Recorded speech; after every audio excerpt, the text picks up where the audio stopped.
Okay, we need to talk about popular book tropes because some of them are great, some of them are a little overused, and some of them just make me want to throw up. Literally. So today we're going to be rating popular book talk books and seeing which ones just need to be thrown away. And listen, I'm going to be brutally honest. And these book tropes will be judged. And if I talk about your favorite book trope, just know it's all with love. Mostly. Hi everyone, my name is Sin, and welcome to my channel where we talk about everything books, everything reading, fun, and just a very chill place. So go ahead and grab your favorite drink, whether that be coffee, soda, whatever. Get cozy, and let's start. I already have my scale ready, and I'll put it right over here, or somewhere on the screen. You're going to see my best book tropes, and we're going to be doing this together. 8 book tropes that we are going to be showing is fake dating, enemies to lovers, secret baby, instant love, age gap, friends to lovers, forbidden romance, and the chosen one. Now, a lot of these you will see a lot in fantasy. That is because I'm your one and only fantasy girly, okay? I read all things fantasy, paranormal romance, dystopian, as long as that dystopian has some fantasy in it. Exactly. As long as those features are in these books, that is what I'll be reading. Now, there are just some tropes that I just won't read. And we're going to get into that. We're going to get into that. So firstly, let's go ahead and start off strong with a forbidden romance. Now, if you don't know, S tier, God tier. This means this is the best of all tropes. You're not getting any better than this trope. A tier is good, but it's not great. B tier, it's okay. You like it. We love it. If it's done right, it's good.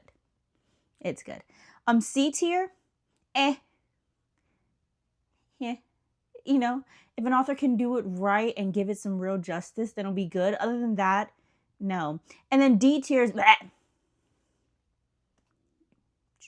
Like instant throw up in your mouth. Bad.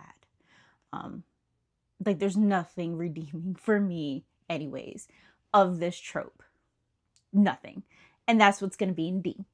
So, yes, we're going to start off strong with a forbidden romance. And if you know me, forbidden romance is one of those tropes that are just like, how do you get any better than a forbidden romance? It's the sneaking around. It's the secret kissing in the closet. It's the long gazes from across the room. It's like the slightest touches. Oh, I love forbidden romance. I love forbidden romance. If forbidden romance is in the book, I'm gonna read it. I'm going to read it because it's just, oh, there's nothing better than two people desperately trying to hide that they love each other and can't. It's so great. And then sometimes you get that like a little bit of like enemies to lovers mixed in because, you know, maybe they're like, oh, well, I'm like destined to be with your brother. I shouldn't like you. I actually hate you. And they don't. They just can't be together. Oh, great. So for me, forbidden romance is going to be in S tier because there's nothing better. I'm sorry, but there's not. Next, we have instant love.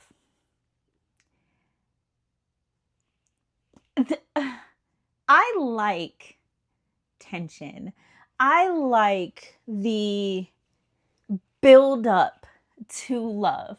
I don't like instant love. I don't like how sometimes in books, like, they're already like in love with each other by like page 2.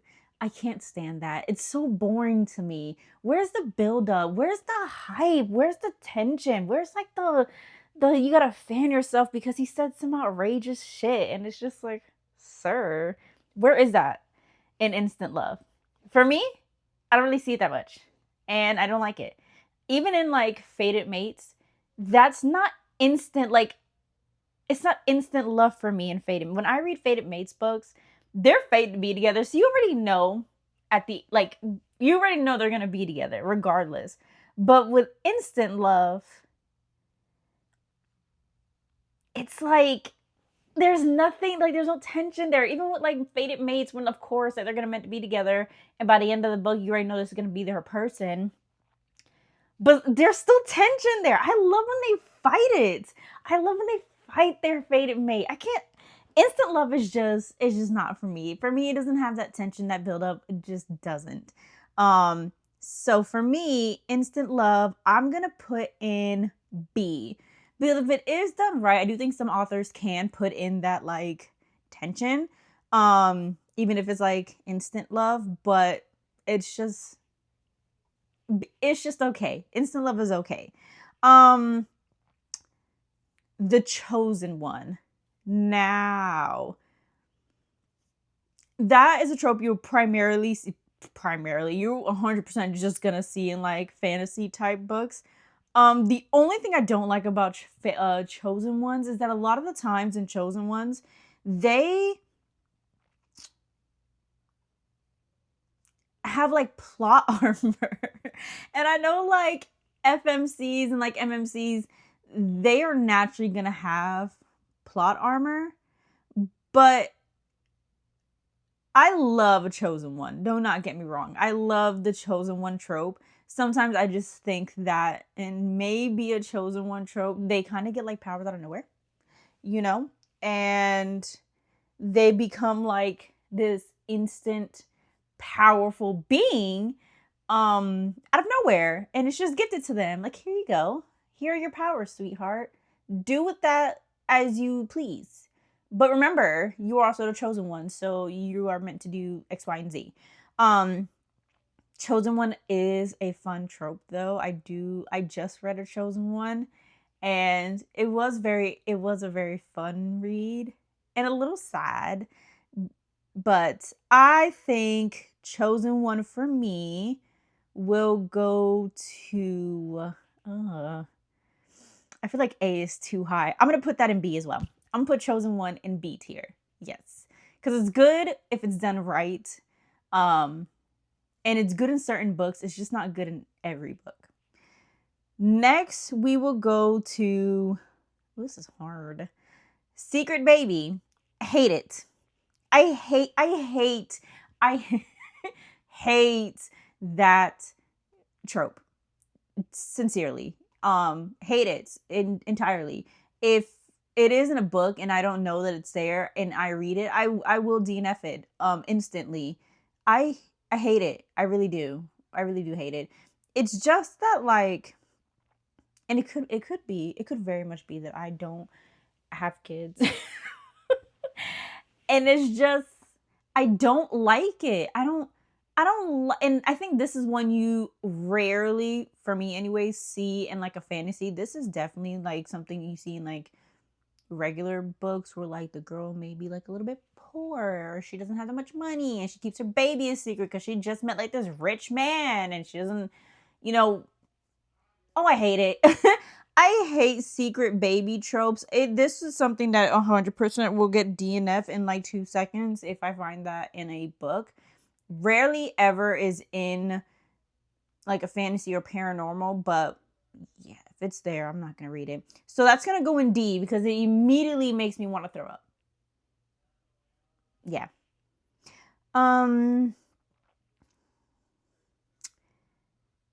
Enemies to lovers. I love enemies to lovers. There's just something about them loathing each other that just brings some fire to the book. It's the secret hate that just adds just a little bit of flair to a book. It is the self-loathing that they go through when they figure out that that is the person that they love. Oh, I love it. I love it. There is nothing you can tell me that is going to make me believe that enemies to lover is not one of the best tropes out there, because it's just top tier. It's just peak. It's just peak, and it's really hard to get it wrong. And I understand, like, a lot of authors, it's more like, oh, rivals to lovers, or like a kind of hate you but kind of don't thing. No, no, no, no, no. I don't mind those. Don't get me wrong. I'll read those too, because for me, the self hate is still there. The self hate is still lingering there. The the tension, the loathing, it's still there. It's still there. But when they truly do despise each other, oh, the payoff is so much worth it. When they truly hate each other, it is so great. And I'm telling you, one of the best parts for me is when they truly hate each other and then they hate themselves. Oh, that is so great. It's like they all go through like this, like, it's like phase in the book where it's like, I like this person and I hate myself for liking them. I hate myself that I like their mere touch. And if you're gonna tell me that's not the best part of a book, you're lying. You're lying to me and you're lying to yourself. So, don't get me wrong though. No, it's definitely gonna be. So that one's gonna be in God tier for me. That's S tier, God tier, because you're not gonna tell me any different. Any different. That is where it belongs, and that is where she shall stay. With Forbidden Romance. Both of those. Oh, and then when they're combined together, the payoff. The payoff is so great. Oh, so great. All right, let's see. Fake dating. Fake dating. Fake marriage. All of those. Yes. Yes. 1,000 times yes. Because listen. Fake dating is similar, not the similar, but like kind of like the same like feeling for me as like Forbidden Romance, where it's like, oh, we're not supposed to be together. This is just like for play. But it's like when they can like confused on what's play and what's not. Best time in a book. It is the best time in a fake dating or like a fake marriage, or just like they're faking any typing, like faking affection for each other. Oh, it's so great. It's so freaking great. Because it's like that, still like that feeling of like, why am I doing this? Why do I like this? This is just supposed to be a game. Love it. Love it. Because when that mix happens, that merge happens, when they start to not realize what they're doing, and then they start to realize that they actually like this, and then they start to realize that, maybe I actually do want to be in a relationship with this person. Oh, it's so great. It's so great. It's so great. And you know what's even better? When it's mixed with an enemies to lovers. Because then it's like they're fake dating, but they actually hate each other. Oh my God. You're not going to tell me that it's not the best combination ever. Best. We're going to put fake dating in A. Because it's not S tier. It's not S tier. But it's still great. It's still great. Still great. Next, we have age gap. This one really depends. It really depends. If it is a 500-year-old vampire, absolutely sign me up here. Where do I put my name? If it's a 1,000-year-old fae, yes, absolutely. If it's a god who's been around for aeons, dotted line, yes, but anything outside of that, no. So this is going to C tier. Anything outside of that is just an absolute no for me. That also depends. It doesn't depend for me. It's just an absolute. I don't listen. I've seen horror stories.